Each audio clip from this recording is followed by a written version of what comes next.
one here with Lindsey.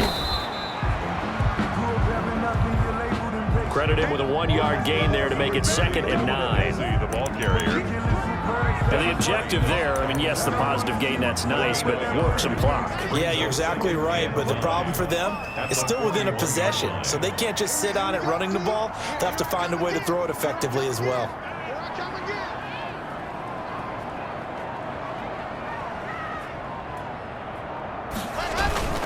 Another run by Lindsey. And the lane closes up quickly as he'll get about 3 down to the 38. He was close to flirting with that sideline, but able to stay in bounds like you know his coach wants him to do and keep that clock moving. Isn't it funny that we're watching this play when we had that discussion just yesterday about this? What do you do in this scenario? What do you know, what's your mindset? It appeared to me that he'd totally forgotten that he needed to stay in bounds, and then the last second, oh no, I better get down. And he ended up doing the right thing, but at that point, maybe close to letting it slip away. And he's unable to haul it in, so it falls incomplete over the middle third of the field, and that brings up 4th.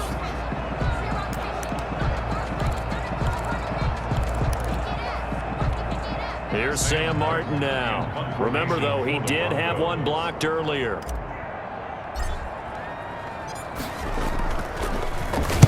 He'll send this one into the mile-high air, and it's a good one.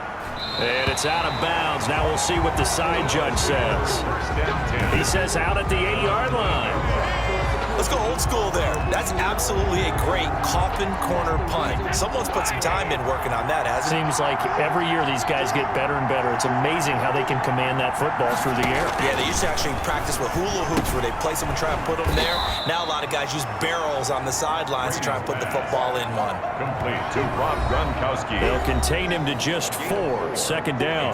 4th quarter, down to the final 2 minutes. And we've got a 1-score game. 4 yards on that last completion, so that sets up 2nd and 6. Now he's going to swing this one out to his running back. And he was able to shed the tackle, but the reserves come in for the stop. It's a gain of 5 on the play, and that'll bring up a 3rd down. And he'll get that to Fournette complete. And he'll be touched out here, but not before he does pick up the first. 5 yards is the pickup there as that extent. He's got a man complete. And he's taken down right at the 45-yard line. It's a gain of 34. That's good concentration right there, and he did a nice job of adjusting to the ball in the air. And it certainly doesn't hurt that at 6'5", he's got a big wingspan that allows him to go up and complete that play. I'm a little surprised right here. They've got 3 timeouts left. The clock's running down, and they aren't using them. Those timeouts do you no good at home. Use them now. Now the Bucs going to use the first of their timeouts as they'll stop it with a little over 30 ticks to go in the football game. Back to throw, Brady. This for his running back, McCoy. And out of bounds right around the 20. Complete to LaShawn McCoy. And we see another pitch and catch there to the running back. This position just continues to evolve. They become just as critical to the passing attack as a lot of receivers, tight ends, because their ability to make people miss in the open field can really generate big plays for an offense. And all the way down inside the 5 to the 4. The Bucs going to go ahead and use the second of their timeouts as the clock will stop with 21 seconds to go in the football game. A looming decision to make on the conversion, down 7, but first things first, they need to score. And he is across and in for the score. And now they can tie the game in the final stages with the extra point. Or they can go for 2 and go for the win. You get down near the goal line, this is where having a sure-handed tight end becomes a luxury, and it pays off big time, especially when the defense sells out against the run. He finds himself open for an easy touchdown. Don't forget the extra point. It's up and good, and we may very well be headed to overtime. Kickoff for Tampa Bay. Fielded a couple yards into the end zone. And he'll be stopped right around where he would have been had he gone down to a knee, maybe a yard shy of there at the 24. At The Broncos onto the field, ready to start their next drive. They have a little bit of time here to get into field goal range. The game, you don't want to do anything crazy, right? I agree with you on that one. Risk reward, okay? If you go for it, what is the absolute reward on this? But the risk is probably greater. Run the clock out, get to overtime, and try and win it there. All right, we'll see if they do just that. From the 24, they'll go again on 2nd and 10. Now Locke. Keeps himself upright. Oh, he'll air this one deep for Judy. And that's caught inside the 30. And we've got free football. 4 quarters done, and we're dead even. We'll have overtime after this time. It's a little teaching moment here. Overtime rules. Remind us how this goes, partner.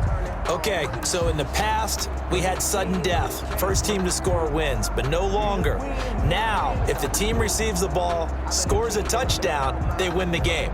If they kick a field goal, though, or don't score, the other team gets a possession. And after both teams get a possession, so a tie ball game here as the kick's away. And this will not be fielded. It's a touchback and comes out to the 25.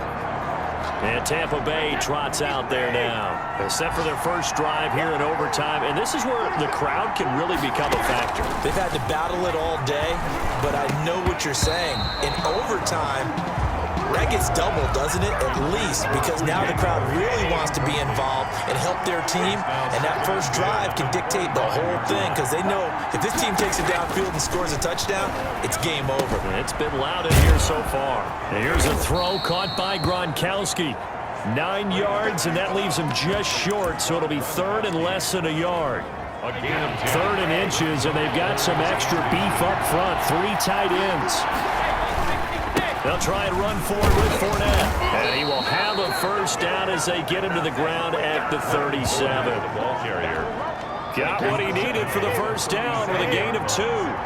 Line of scrimmage, the 37 on 1st and 10. Now Leonard Fournette. And a 5-yard gain gets him to the 42. The handoff to Leonard Fournette. I don't want to overhype it, but this is a big early season game, especially an overtime win. That can give you a big boost going forward in the season. It certainly can, and I don't think you're overhyping it because cliches go out the window when you start to play overtime.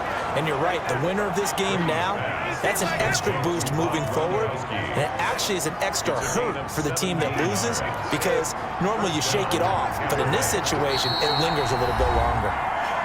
So he hooked up with a veteran there, and in overtime, that's not a bad idea. Go with the age and the experience. Yeah, because sometimes the young guys, they give you the fresh legs and give you all that bounce. But in this type of a situation, sometimes those legs slow down a little bit as the enormity of the moment overwhelms them. The veteran guys, they tend to come through. 3 yards on the pickup there, and it'll be 2nd down. He was brought down by Alexander Johnson. A 3-yard pickup. Brings up from the 38. He finds McCoy. And this is going to be another first down as they'll make the tackle at the Broncos 16. 22 yards on the catch and run.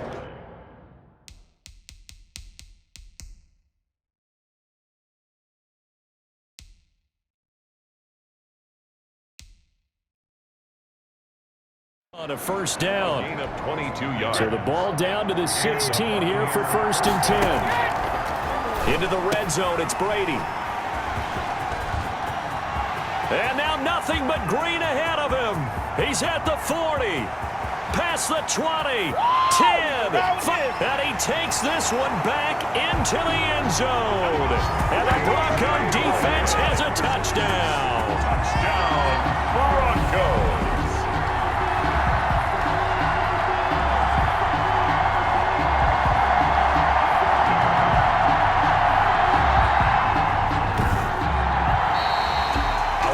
Still catching our breaths from that electric finish. You get into overtime, that's one thing. It was a great 4 quarters. But then in OT, not only to win it, but to win it on a defensive score. Wow. Oh, definitely. And I think from now on,